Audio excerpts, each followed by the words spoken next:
Ba Congolais bazali ebele batata ba mama bandeko ya bolingo ndenge bomoni simananga ba Congolais bazo souffrir na mboka mupaya soko za na passeport na mukanda te za difficile. Bonjour mwana mboka. Mbote mingi. Tomoni yo awa na masolo ya passeport nini ezali impression na yo musala ezo sa yo malamu mabe. Te musala eza vraiment bien te comme na pays le la Congo tozo ya boye to nyoka mapona passeport.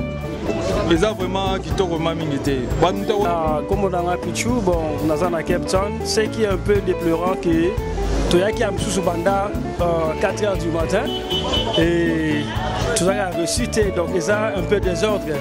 Comme population au Congolais, on a identité na biso moko. Et en plus, on fait souffrir, on pas identité na biso make sense. Anderson Tchofu. Tout le monde ba Congolais bazali a bazolela. Nini esali ke hôtel mawa na ba Congolais mususu. Ouais, ça passe. Et là, esali biso hôtel mawa, ça konyo kwama. Tous on a besoin de passeport comme on est au bas. Mais pendant que tu es awa, tous on est de l'autre côté. On dit que tu as un film on va battre. Baza au tambola, mutumoka côté na quantité. Organisation exacte. Même si koyo to telemi to éviter lobby et au Sougandeni. Pour tous on a banda ko ba longoli bango na place. Mais place la lobby fixe, place est banité. Si encore, ville mounene lokola Cape Town. Ville mounene lokola Cape Town, ils ont presque 500 000 Congolais. Na ville autoza na consulat. Donc l'Union se zappe manque à consulat. Surtout aux ala qui na consulat en Afrique du Sud, tu as eu que nous avons une adresse telle, tu as eu que nous avons bango n'importe quand. Ma yaka na moni mama za kolemba. Bonjour maman. Bonjour papa. Kombo nani? Ngana za Hélène Zeba. On a retrouvé mon sengo. Tous a déjà na carte Cape Town City, na carte Cape Town Mada City. Tous les la liga ma passeport. Donc liga ma passeport na mba na Cape Town na papa. Tu habites sur tout le bani. Par contre depuis lobby, depuis lundi balala ki ao.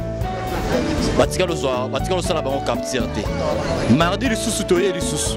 Tous les sous capture te. Bazo déclaré pour na mbongo. De toyoka ki babek et passeport ça 2500. Maintenant, on a Cape Town avec passeport comme 2800. Et soit disant va mettre na bango soit que comme il faut payer bango 1000 rentes, 1500, il y a corruption pour qu'on a 4 pour passer la yo capture. Bato ba qui depuis lobby lundi, ba quotidie, o ya le mardi sera zumbonga pesier. Corruption. Na koki ko témoigner yango te na bakeze a solo bi ya lokuta parce que jusqu'à lo ngai naza parmi ya bato ba bengi mingi. On a koloba ke do bato bazo bato ba bengi mingi ba bazo corruption. Na yaki lelo pona mi monela. Tango na yi na tuni muto oyo azana preuve ya corruption wana aya a témoigner yango. Parce que bato nyoso bazo lo ba c'est bien. Mais tu as besoin de preuve. Juste capture pour un passeport. Capture pour un passeport. Est-ce que va servir yo? Non, nous coûtons des. Donc, il y a qui depuis 6 heures, dans la banne. Depuis 6 heures, il y a qui na banne. Tout le temps, c'est beaucoup. Il y a un autre caliboso, et que parce que tout le temps, on a consulat permanent. Je m'excuse sur le Golobata pour la Brazzaville à Pamba, Congo, nous sommes sur les côtés, dans un consulat permanent. Brazzaville a coquité Coco comme pour un passeport, on a biso juste un passeport, c'est le comme des leaks pour le peuple congolais. Donc, botel la biso, les cambo passeport, ça va nous permettre. Et ça juste l'identité, ça c'est que on n'a pas paya. Le peuple congolais a souffert du banda mingi. Tozui président oyo ayebi pasi ya diaspora. Président oyo avanda na libanda ya mboka. Son excellence Félix Antoine Tshisekedi Tshilombo oyo to soutenir pour incompétence ya représentant et président de la République, ambassadeur Fidel Moulaja. Et c'est regrettable, pays monnaie net République démocratique du Congo, où on accepte qui moi na mboka de père et de mère, où on va soutenir si élection qu'on va la péter en 2028. Bon, message na rôle pour la président c'est que avant de banda mboka, en plus ça congolais, tu as vu que ça système où ça m'a bé, système où il se temps est belé. Donc, tous on va avancer, tous on toujours aussi. Bon. Les Congolais ont un passe. Et l'homme juste constaté d'année. Manika 60 000 euros. Pas na bango, pas na bisoté. Et pas na bango.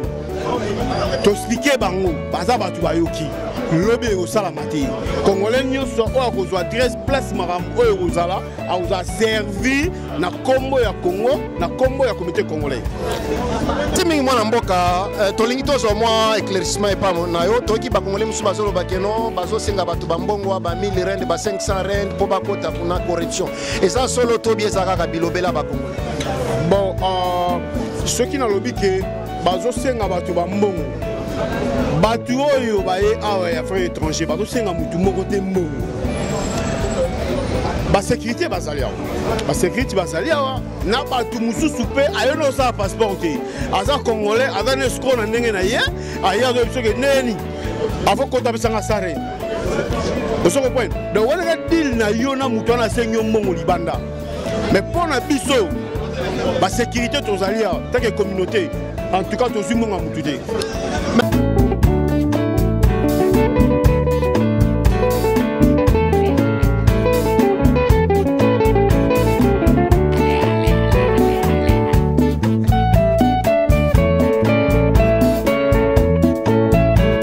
bazali ebele batata bamama bandeko ya bolingo ndenge bomoni nsima na nga bakongolais bazosouffrir na mboka mopaya soki oza na passeport oza na mokanda te eza difficile. Bonjour mwana mboka okopusa na kombo nini mwana mboka? Anderson Tchofu. Tomoni bakongolais bazali awa bazolela nini esali ke otelema awa na bakongolais mosusu? Eza pasi eloko esali biso totelema awa eza konyokwama toza na besoin ya passeport comme bandeko otoloba mais banda toyaki awa tozomona eloko te onde toza na film moko ya batintin baza kotambola motu moko akoti na kati te organisation eza te même sikoyo totelemi atoyebi te lobby ekosuka ndeni baya tozonga bandako balobi balongoli bango na place oyo mais place bakozala lobby fixe place eyebani te basystème na bango batiaki online mpo bato babuki online bakombo eza enregistré mpo moko abengaki natali na telefone na ye namoni kombo na nga na kombo bandeko mosusu mais mpo na kokota ekomi kakatana donc on ne sait pas. C'est comme si biso ba congolais tozalaka na pays te tozalaka na pays te tozala mawa entre biso te pardon et puis gouvernement abandonna biso on ne sait pas tosuka wapi na ba souffrance abo mais siko koloba nini na tata mokonzi ya ekolo mwana mboka Félix Antoine Tshisekedi Tshilombo azalaki moko ya ba diaspora congolaise oyo ayebi pasi ya kozanga mokanda libanda ye azwi pouvoir sisa yango oyo ba congolais bazolela kaka message ni ko oyebisa pamba te image ezokomela ezokoma ti na présidence. Il faut passer en action.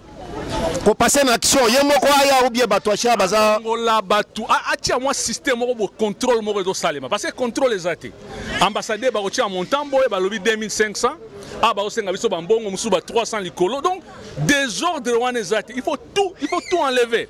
Et puis encore, ville monene lokola Cape Town. Ville monene lokola Cape Town, ils ont presque 500 000 Congolais. Na ville otoza na consulat te. Donc union ces appels manque à consulat. Surtout aux ala qui na consulat en Afrique du Sud, toyi ki no bazaka na adresse tel. Toyi ko ki no mona bango n'importe quand. Mais toza na consulat te. Tandis que ba pays comme Bangola, ba pays muso amike bazana ba consulat na bango. Qu'est-ce qui empêche que République démocratique du Congo ait un consulat permanent na Cape Town pour servir les Congolais? Merci mingi mwana mboka. Mbote mingi. Tomoni yo awa na masolo passeport nini ezali impression na yo. Musala ezo sa malamu mabe. Te musala eza vraiment bien te comme na pays le rôle à Congo tozo ya boye to nyoka mapona passeport. Eza vraiment kitoko mingi te. Ba muto ya depuis Tongo ti poko azuite akei. Alors misala tozana misala ko sala mambweze belé. Biso tout awa ça veut dire que tozana monta oya muke basengi biso po to ebandeni na ya opesa po to zo passeport. Mais façon bazo ko gérer marambu désordre sur désordre. Eza vraiment kitoko te. Désordre sur désordre. Félix Antoine Tshisekedi Tshilombo azala ki moko ba diaspora congolaise. Ayebi pasi nini ba diaspora ba monaka soki bazana mikanda te. Nini okoloba naye? Bon, message na koloba pour le président eza que afin de banda mboka en plus ça congolais tu as vu que ça système où ils ont mabé système où ils ont temps belé donc tout ça quoi avancer tout ça toujours sima bon azaye mon côté azana batu tant que tout ça ba congolais tu bandenia au sala mamba bien poto avancer na par rapport au diriger ba mama mususu. Merci mingi mwana mboka. OK, merci. Mwana mboka. Ya mbote. Kombo nani okotala bango kuna bayokao? Il y a comme dans la Pichou, bon, on a Cape Town, ce qui est un peu déplorant que Toyaki a sous banda 4 h du matin et tout a reçu, donc il y a un peu désordre. Comment vous pouvez imaginer que Mboka Mune Logo la Congo va louer et si Oyo tout ça, moi c'est est-ce que make sense? Combien de populations au Congo pour l'identité na biso moko et en plus besoin de faire souffrir pour l'identité na biso make sense. Ozalaki depuis 4 ans, ozalaki apona nini? Bayoka, mwana mboka fiston loya, yepa koya to sola na yo. Ozalaki apona nini depuis 4 ans? Ya na yaki pona sa pla ya passeport na ngai mais tisuko eloko mo na zuite. Donc toza vraiment dessus na makambo.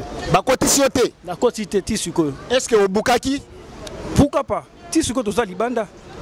Ni ba mama na bana bazawa. Même si baki misate baki ba classe te bana ba mama bana baza bala libana mais tisco y a pas rien et là moto mo na malonge zate nino koloba na bakonzi à partir ya mboka ko bana na moko tata mokonzi ya ikolo Félix Antoine Tshisekedi Tshilombo azalaki moko ba diaspora o ya yebi souffrance ba diaspora nino koloba na na gouvernement na ya Tumina Suluka madame. Mais l'autre Lobanae aza garant de la nation il faut Ayebi passe la diaspora et alors que ça moukanda na mboka libanda est un peu passé. Donc par là pour raisonner ceux qui considèrent que vous allez même installer à Ouaza très important. Donc Kosila na katia Pretoria na Friti de servir bino malamte.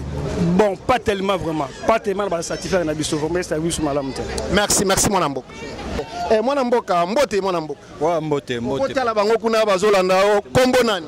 Ouais, comme on a Rodrigue Mosengo, tous déjà na kata Cape Town City, na kata Cape Town Mada City. Tomoni ba Congolais ba telemi ebele awa. Problème nini? Ah papa, tous les lara ligamba passeport. Donc ligamba passeport na mba wana Cape Town na papa, tu habites sur le banini. Ba msusu bazala awa, tu bakomaki depuis lobby, depuis lundi balala ki awa. Batika lo sala bango capture te. Mardi le sous toye le sous. Tozui le sous capture te.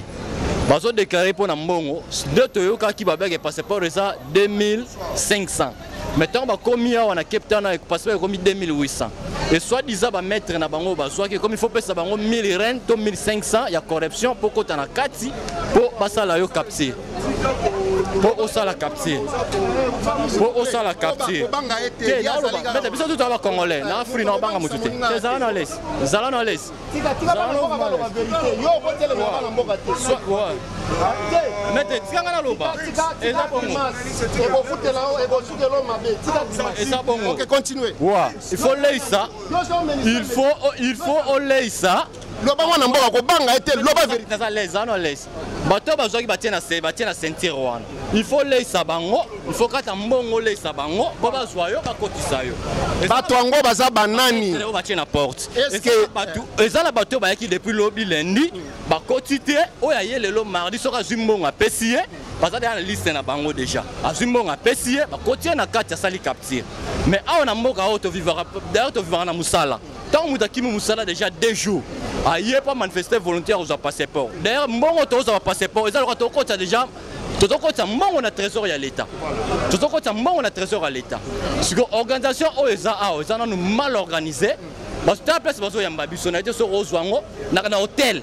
Place ba vandi bazo lalande place bazo sala capture. Merci mon amour na okato maloba te batata ba mama bande kwa bolingo bomoni bazo menacer biso et pas quelques congolais bazali awa o bazo lingate bana mboka ba s'exprimer.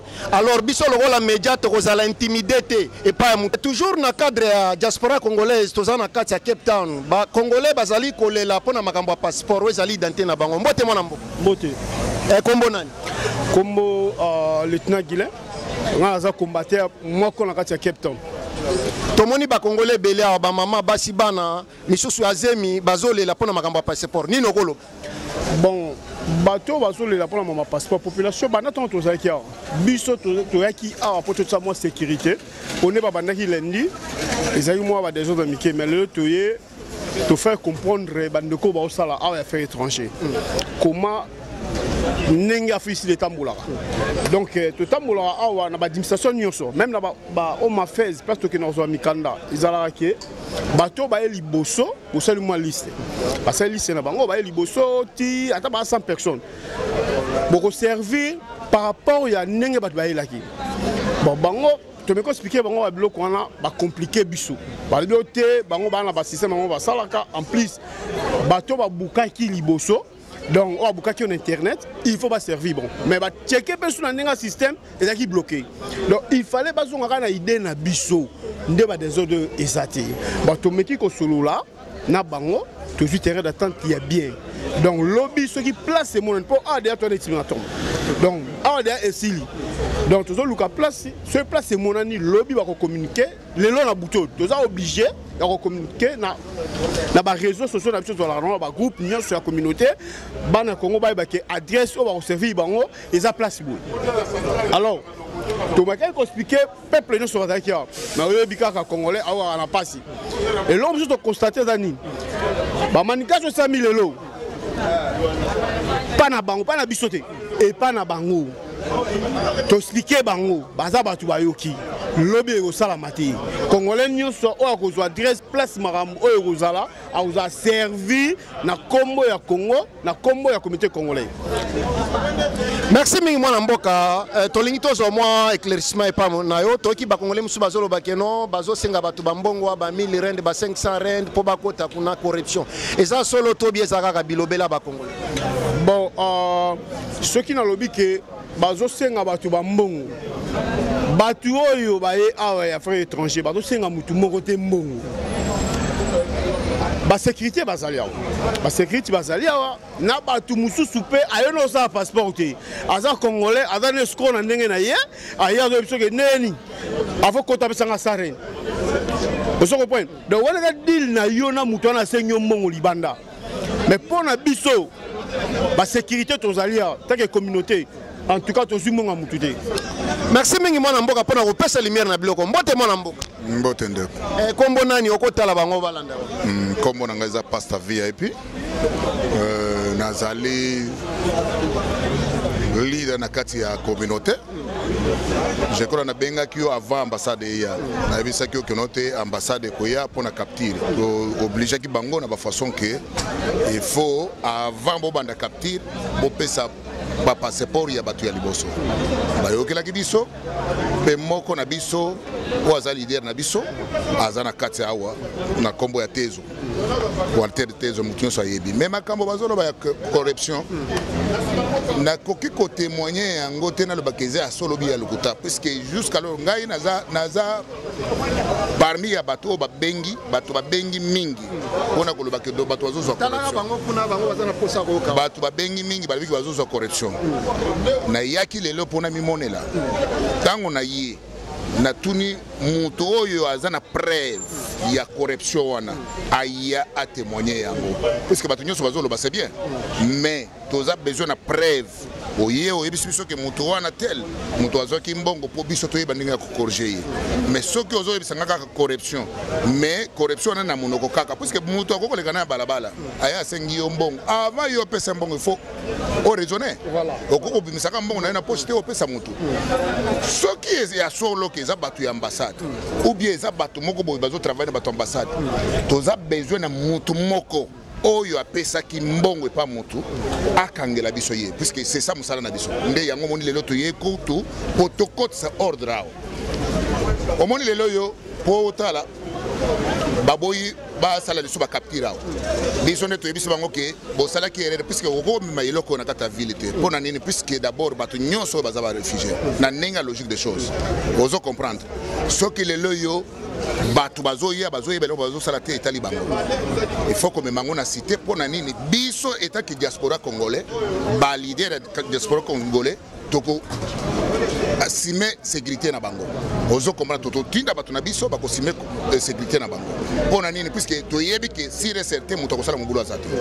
mais soki par exemple les na kata ville mobulu ko sala kaka pourquoi puisque awa ezana ba caméra ezana makambo belé ba journaliste bazali lolenge nego yeboye tout comme ça gauche à droite mais problème na biso za mutu oyo za sir ke bali mbongo ata olingi te kokanga mutu olakisa oyebisa biso ye oyo lakisa biso ta musika ke no mutu wana mutu azwaki mbongo nanga parce que koko témoigner tika bazwi mbongo biso to yepe a bobe ebele babenga mais na yawa ata mutu boko te kangi mutu wala uya lakisa wana azwaki mbongo nanga so na ko témoigner nini na banzi boyoki moko ba leader ya communauté congolaise na kombo a passer VIP a Manyoli yango malamu mwana mboka na kozwa temps ebele te parce que opesi lumière sur makamnyo surtout sikoyo est-ce que bazo servir ba congolais malamu awa bazo ba capti omoni makamnyo sur ba congolais problème biso ba congolais tozana patience te yelo ona le liboso ata ordre to lingi yango te cha mulongo oboyi siko okota ndenge so cha mulongo te c'est ça le problème soko tali makambo yo salama wa ata na o mafeza ba sud africain bana salama tango tozo bato bakenda oloka mikanda mais siko problème ezanini zwata notion moke ya koloba ke noto cha mulongo na bato ambassade pe bazaki na désordre mais tozongisi bango na nzela yango to yebiso ke no soki lelo yo o bato bakeke koloka basala soki ba confirmer place sale kozala bato ba komona différence parce que biso to kozala toko tikela bango le susu te nenge bango basalaki to kozala soki ba boyi ba kosala ngote wana tozo assurer vous comprenez. Merci mingi mwana mboka na kozota ebelete problème à te merci.